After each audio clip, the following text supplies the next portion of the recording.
Assalamualaikum warahmatullahi wabarakatuh. Kembali lagi di YouTube channel My Dian N. Bagaimana kalian hari ini? Sehat kan? Alhamdulillah.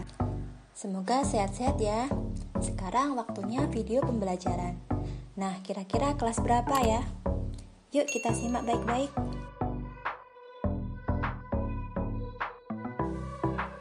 Kali ini kita akan membahas tentang sistem reproduksi pada manusia. Tujuannya untuk memahami struktur organ dan fungsi sistem reproduksi pada laki-laki dan pada perempuan, dan juga dapat mengetahui penyakit pada sistem reproduksi manusia dan pencegahannya. Jadi kita mempelajari sistem reproduksi untuk menjaga diri kita, yaitu sistem reproduksi kita ya.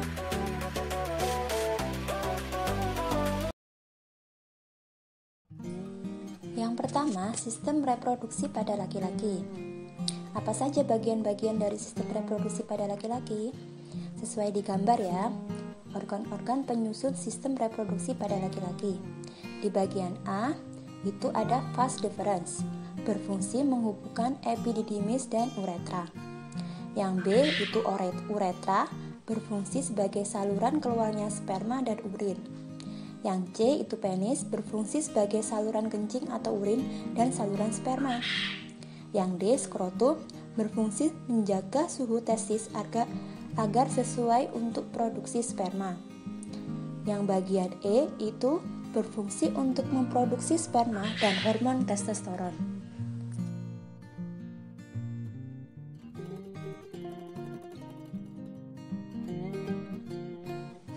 Selanjutnya yang bagian F itu epididymis sebagai tempat penyimpanan sperma sementara. Yang bagian G kelenjar Koper berfungsi menghasilkan lendir dan cairan bersifat basa. Yang H kelenjar prostat berfungsi menghasilkan cairan bersifat asam. Dan yang I vesicula seminalis berfungsi menghasilkan zat-zat yang diperlukan untuk perkembangan sperma.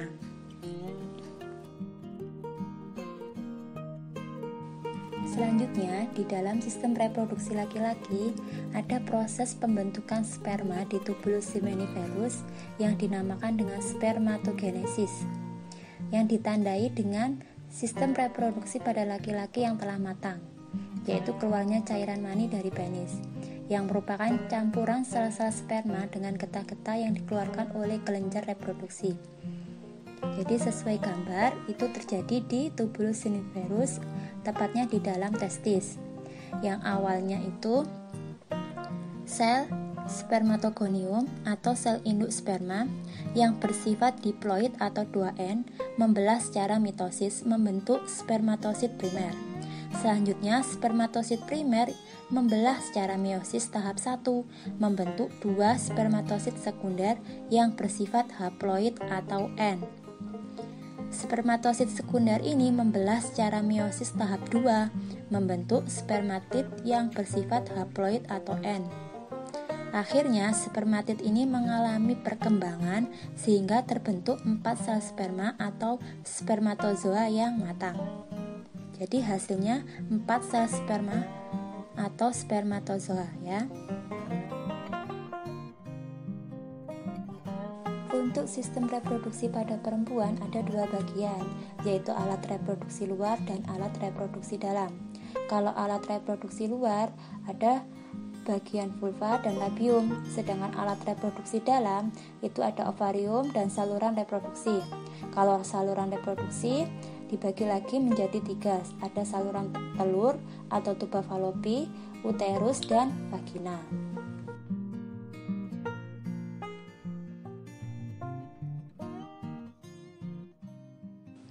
Berikut ini organ-organ penyusun sistem reproduksi pada perempuan.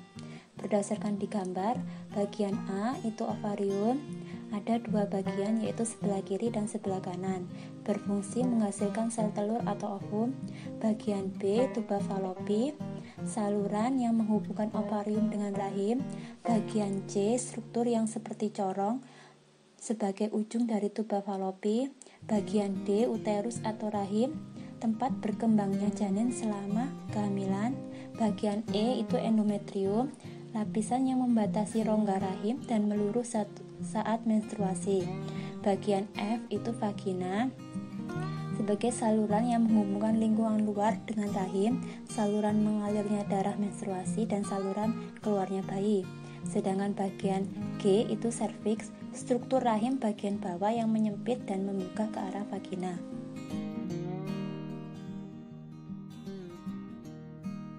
Selanjutnya, proses oogenesis pada perempuan, yaitu proses pembentukan ovum di ovarium. Berbeda dengan spermatogenesis yang dimulai ketika anak laki-laki mulai masuk masa pubertas, sedangkan oogenesis dimulai sebelum anak perempuan lahir. Pada saat masuk pubertas, sel telur berkembang sempurna atau matang dan dikeluarkan selama siklus reproduksi atau siklus menstruasi. Berdasarkan gambar struktur ovarium, waktu bayi yang baru lahir terdapat folikel primordial. Kemudian folikel primordial yang berukuran kecil tersebut sebagai calon bakal sel telur di dalamnya. Folikel dan bakal sel telur tersebut semakin berkembang menjadi folikel primer, kemudian menjadi folikel sekunder, dan akhirnya menjadi folikel matang. Pada proses pembentukan sel telur atau oogenesis dimulai selama folikel berkembang, sel primordial akan membelah secara mitosis, membentuk oogenium atau sel induk telur yang bersifat diploid atau 2N, kemudian menjadi oosit primer yang bersifat diploid atau 2N. Selanjutnya, oosit primer tersebut membelah secara meiosis tahap 1, membentuk satu oosit sekunder yang sifatnya haploid atau N dan satu polosit atau badan polar yang bersifat haploid atau N. Polosit ini kemudian mengalami pembelahan secara meiosis tahap 2, membentuk ootit yang haploid atau N dan satu polosit. Ootit kemudian ini mengalami perkembangan membentuk ovum, sehingga hasil oogenesis yaitu satu sel induk telur atau oogenium dihasilkan satu sel telur atau ovum yang bersifat N dan 3 polosit atau badan polar yang bersifat N atau haploid. Namun yang berfungsi hanya satu sel telur atau ovum. Jadi pada perempuan dihasilkan peristiwa oogenesis yaitu satu sel ovum atau sel telur.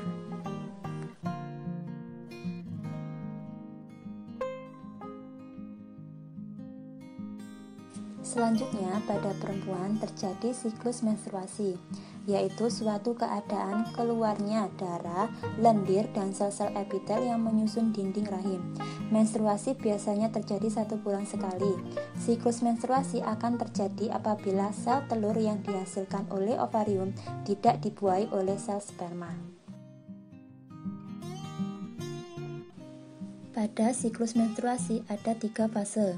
Yang pertama, fase menstruasi, di mana hormon FSH memicu berkembangnya folikel dalam ovarium. Pada fase ini, dinding rahim luruh dan seorang perempuan akan mengalami menstruasi. Berdasarkan di gambar ya, siklus yang dialami dinding rahim yang ada di samping. Yang kedua, fase proliferasi, yaitu folikel menghasilkan hormon estrogen dan hormon progesteron. Hormon estrogen dan progesteron ini akan memicu dinding rahim untuk menebal. Hormon LH terus diproduksi dan meningkat secara mendadak. Peningkatan hormon LH ini akan memicu pengeluaran sel telur dari folikel yang telah matang, yang disebut dengan proses ovulasi. Selanjutnya fase sekretori, di mana sel telur akan berubah menjadi korpus luteum. Jika pada saat itu sel telur tidak dibuai oleh sperma atau tidak terjadi fertilisasi, maka korpus luteum tidak memproduksi hormon estrogen dan progesteron. Rendahnya hormon ini menyebabkan jaringan penyusun dinding rahim rusak dan pembuluh darah yang ada pada dinding rahim pecah, sehingga perempuan akan mengalami menstruasi lagi. Jadi fase ini akan terus berputar selama ovum tidak dibuai oleh sel sperma. Selanjutnya, peristiwa fertilisasi dan kehamilan, yaitu proses peleburan inti sel sperma dengan inti sel telur sehingga membentuk zigot yang terjadi di dalam tuba falopi. Jadi dilihat berdasarkan skema. Dimulai yang nomor 1, ovulasi, terjadi pengeluaran sel telur dari ovarium menuju tuba falopi. Apabila bertemu dengan sperma, maka terjadi fertilisasi, yaitu peleburan dengan inti sel sperma dan inti sel telur, sehingga terbentuk zigot. Selanjutnya, pembelahan satu sel zigot tersebut membelah menjadi 2, kemudian menjadi 4 sel, dan seterusnya. Pembelahan ini terjadi di dalam tuba falopi. Selanjutnya, pembelahan lanjutan, zigot terus membelah sehingga terbentuk sekumpulan sel seperti buah anggur yang disebut morula. Morula ini terus mengalami pembelahan sehingga terbentuk blastosit. Blastosit ini selanjutnya menempel ke dalam endometrium yang disebut sebagai proses implantasi.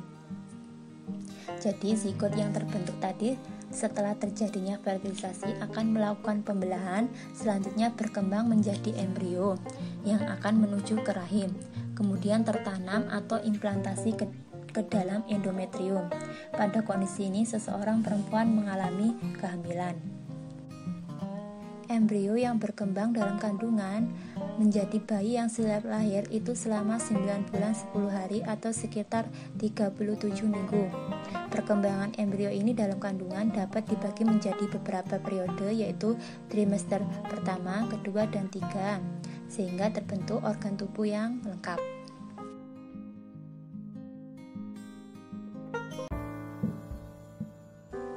Berikut ini mengenai penyakit sistem reproduksi manusia. Yang pertama ada HIV atau AIDS. Penyakit ini disebabkan oleh virus HIV yang menyerang sistem imunitas atau kekebalan tubuh penderita. HIV dapat ditularkan dari orang tua atau yang terinfeksi kepada anaknya melalui transfusi darah yang terinfeksi, ditularkan akibat gaya hidup yang tidak baik seperti pergaulan bebas dan menggunakan jarum suntik untuk obat terlarang seperti narkoba. Waktu 5-7 tahun penderita nampaknya seperti orang sehat, belum memperlihatkan gejala. Fase selanjutnya AIDS baru dapat terdiagnosis setelah kekebalan tubuh sangat berkurang dan timbul penyakit tertentu seperti TBC, pneumonia, herpes, saraf terganggu, dan lain-lain. Yang kedua ada penyakit gonore atau GO, disebabkan oleh bakteri Neisseria gonorrhoeae. Gejala penyakit ini adalah rasa sakit dan keluar nanah pada saat kencing pada laki-laki, serta keputihan berwarna kuning hijau pada perempuan. Penyakit ini dapat menyebabkan kebutaan pada bayi yang baru lahir.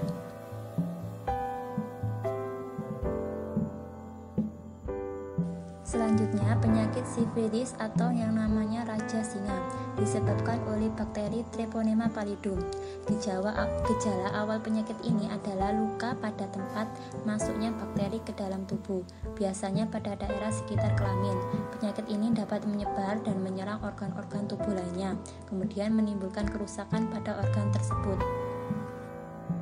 Penyakit kelamin selanjutnya yaitu herpes simplex genitalis, yaitu disebabkan oleh virus herpes simplex tipe 2 yang menyerang kulit di daerah genitalia luar, anus, dan vagina. Gejala penyakit ini berupa gatal-gatal, pedih, dan kemerahan pada kulit di daerah kelamin. Kemudian pada daerah tersebut timbul beberapa lepuh kecil-kecil dan selanjutnya lepuh menjadi pecah-pecah dan menimbulkan luka. Penyakit herpes sulit sekali sembuh dan sering kambuh setelah beberapa bulan atau tahun. Selanjutnya, penyakit keputihan, yaitu disebabkan oleh infeksi jamur Candida albicans, bakteri, virus, dan parasit. Penyakit ini terjadi apabila kebersihan vagina dan sekitarnya kurang dijaga dengan baik, yaitu pada perempuan dengan ciri-ciri cairan berwarna putih, kekuningan, atau putih keabu-abuan pada bagian vagina, yang bersifat encer atau kental, berbau tidak sedap, dan dapat menyebabkan rasa gatal pada vagina. Selanjutnya, untuk epididymitis, itu penyakit pada laki-laki. Penyakit ini karena peradangan pada saluran epididymis yang disebabkan oleh infeksi atau terkena penyakit menular seksual. Penyakit ini ditandai rasa nyeri disertai pembengkakan pada salah satu testis. Salah satu penyebab terjadinya penyakit ini adalah pergaulan bebas. Dari pemaparan tadi, semoga kalian paham ya. Untuk video selanjutnya ditunggu. Semoga bermanfaat. Terima kasih. Jangan lupa tombol subscribe dan loncengnya dipencet ya. Untuk like, komen, dan share, silakan. Semoga bermanfaat. Terima kasih. Wassalamualaikum warahmatullahi wabarakatuh.